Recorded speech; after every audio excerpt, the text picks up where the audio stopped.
ಅದಕ್ಕೆ ಯೋಚನೆ ಮಾಡ್ತಾ ಇದ್ದೀನಿ. ಈಗ ಇಷ್ಟ ಕಷ್ಟಗಳೆಲ್ಲ ಏನೂ ಇಲ್ಲ. ನೀವಿಡೋ ಹೆಜ್ಜೆ ಜೊತೆಗೆ ಹೆಜ್ಜೆ ಇಡ್ತಾ ಮುಂದಕ್ಕೆ ಹೋಗ್ತಿರೋದು ಅಷ್ಟೇ. ಫಿಲಾಸಫಿ ಎಲ್ಲ ಬೇಡ, ಏನಂದ್ರೆ ಖುಷಿ? ನನಗೆ SPB ಅವ್ರ ಸಾಂಗ್ ಕೇಳಿದ್ರೆ ಇತ್ತ ಅನ್ಸುತ್ತೆ. ಅಡುಗೆ ಮಾಡೋದು, ಏನಾದರೂ ಇಷ್ಟವಾಗಿರೋ ಊಟ ತಿನ್ನೋದು ಖುಷಿ ಆಗತ್ತೆ. ಇದನ್ನೆಲ್ಲ ಖುಷಿ ಆಗೋ ಲಿಸ್ಟಿಗೆ ಸೇರಿಸ್ಕೋಬೋದು. ಅದು ಸರಿ, ನೀವು ಹೇಳಿ. ನನಗೂ SPB ಸಾಂಗ್ಸ್ ಅಂದರೆ ಇಷ್ಟ, ಬೈಕಲ್ಲಿ ರೈಡ್ ಹೋಗೋದಂದ್ರೆ ಇಷ್ಟ, ಎಲ್ಲಕ್ಕಿಂತ ಹೆಚ್ಚಾಗಿ ಸ್ಪೋರ್ಟ್ಸ್ ಅಂದರೆ ತುಂಬ ಇಷ್ಟ. ರನ್ನಿಂಗ್ ರೇಸ್ ಅಂದರೆ ಪ್ರಾಣ. ಓಕೆ, ಇಲ್ಲಿವರೆಗೂ ನೀವು ಯಾರನ್ನೂ ಲವ್ ಮಾಡಿಲ್ವಾ? ಸ್ಕೂಲಲ್ಲಿರೋವಾಗ ಒಬ್ಳನ್ನ ಲವ್ ಮಾಡಿದ್ದೆ, ಬಟ್ ಈ ಮುಖಕ್ಕೆ ಅವಳು ಒಂದಿನೂ ತಿರುಗಿ ನೋಡಲೇ ಇಲ್ಲ.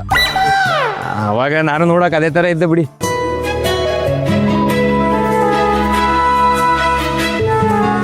ಆದರೆ ಲವ್ ಮಾಡಿನೇ ಮದುವೆ ಆಗಬೇಕು ಅಂತ ತುಂಬ ಆಸೆ ಇತ್ತು, ಆಗಾಗಲಿಲ್ಲ. ಇವಾಗ ಮದುವೆ ಆಗಿರೋಳನ್ನ ಪ್ರಾಣಕ್ಕಿಂತ ಹೆಚ್ಚಾಗಿ ಲವ್ ಮಾಡ್ತೀನಿ.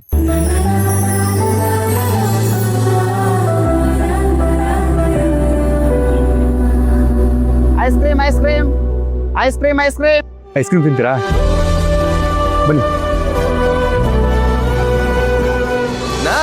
ನನಗೊಂದು ಕೋನ್ ಐಸ್ ಕ್ರೀಮ್, ನಿಮಗೆ? ಯಾವುದಾದ್ರೂ ಓಕೆ. ಕ್ಯಾಂಡಿ? ಅಣ್ಣ, ಒಂದು ಕೋನ್ ಐಸ್ ಕ್ರೀಮ್, ಒಂದು ಕ್ಯಾಂಡಿ. ಓಕೆ. ಅಣ್ಣ ಎಷ್ಟು? Madam cone 50 rupees, candy 40 rupees madam.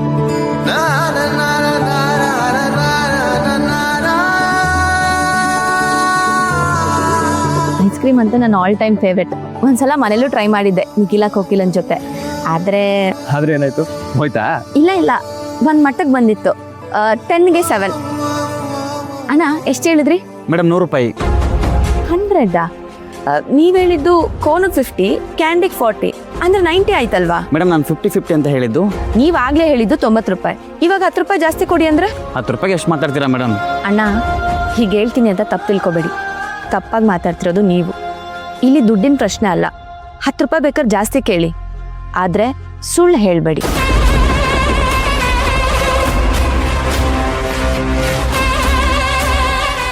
₹10 ಬಗ್ಗೆ ಸುಳ್ಳು ಹೇಳಿದ್ಕೆ ಇಷ್ಟೆಲ್ಲ ಕೋಪ ಮಾಡ್ಕೊಂಡಿದ್ದಾಳೆ. ಇನ್ನು ನಾನು ವರದಕ್ಷಿಣೆ ಎಲ್ಲದ್ರ ಬಗ್ಗೆ ಸುಳ್ಳು ಹೇಳಿದ್ದೀನಿ. ಅದೇನಾದರೂ ಗೊತ್ತಾದರೆ ಅಷ್ಟೇ ಕತೆ.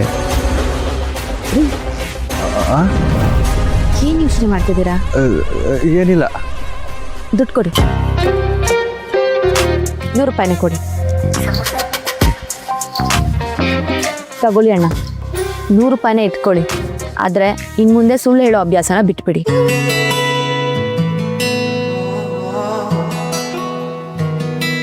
ನೀವೇನು ಅಂದ್ಕೊಳ್ಳಲ್ಲ ಅಂದರೆ ಐಸ್ ಕ್ರೀಮ್ನ ಎಕ್ಸ್ಚೇಂಜ್ ಮಾಡೋಣವಾ? ಯಾಕೆ?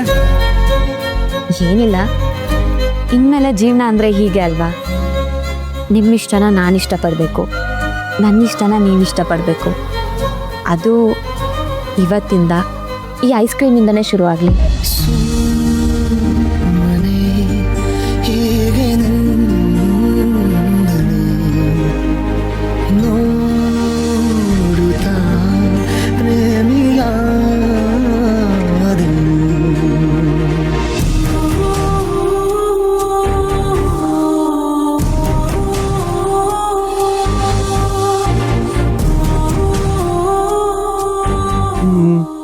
ನಿನಗೆ ಶೇಕ್ಸ್ಪಿಯರು ಐಸ್ ಕ್ರೀಮ್ ಬಗ್ಗೆ ಏನು ಹೇಳಿದಾರೆ ಗೊತ್ತಾ? ಇಲ್ಲ. ಒಂದು ಹುಡುಗಿ ಜೊತೆ ಐಸ್ ಕ್ರೀಮ್ ತಿಂದರೆ ಅದು ಸ್ವೀಟ್ ಆಗಿರುತ್ತಂತೆ. ಅದರಲ್ಲೂ ನಾವು ಇಷ್ಟಪಟ್ಟಿರೋ ಹುಡುಗಿ ಜೊತೆ ಐಸ್ ಕ್ರೀಮ್ ತಿಂದರೆ ಅದು ಇನ್ನೂ 10 ಪಟ್ಟು ಸ್ವೀಟ್ ಆಗಿರುತ್ತಂತೆ. ಹೌದಾ? ಇಷ್ಟು ದಿನ ನನಗೂ ಗೊತ್ತಿರಲಿಲ್ಲ, ಬಟ್ ಇವತ್ತು ಅದು ಸತ್ಯ ಅನ್ನಿಸ್ತಾ ಇದೆ.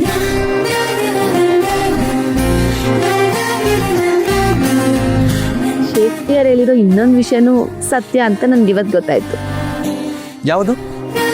ಪ್ರೀತಿಲ್ ಬಿದ್ದಿರೋ ಹುಡುಗಿಗೆ ತನ್ನ ಹುಡುಗ ಮಾಡೋ ಕೆಟ್ಟ ಜೋಕ್ಸ್ ಕೂಡ ನಗು ಬರುತ್ತಂತೆ.